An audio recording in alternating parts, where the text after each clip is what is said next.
Hello guys, gawat po tayo ng ating hapunan. Kasi kaninang umaga ay kumain na tayo ng kanin at kaninang tanghali kumain na rin po tayo ng kanin. So ngayon ay gagawa tayo ng ito na po ang ating gagawing hapunan. So lalagyan ko lang po ng star margarine. Paborito ko kasi itong star margarine. So ito yung ilalagay ko na palaman upang ito ay may hapunan tayo.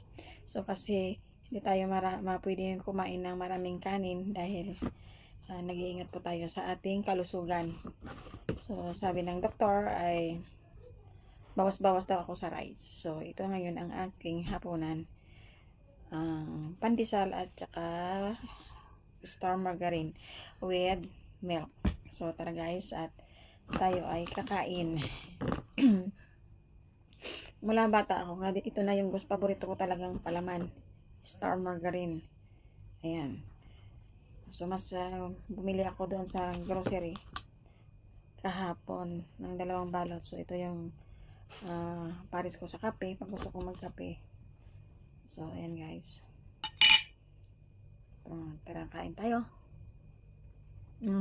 Yummy. Sabayan natin ng gatas.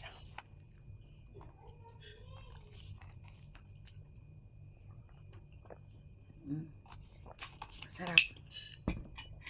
Kain tayo guys.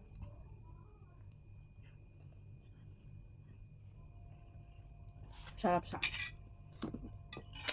Alam niyo kung ilang piraso yung kakainin kong tinapay?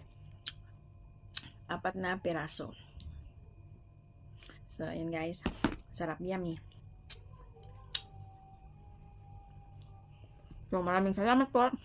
Puno yung bumanga ako nagsasalita. So, maraming salamat po sa inyong panonood. At tara, samahan niyo akong kumain. Thank you for watching. Maraming salamat.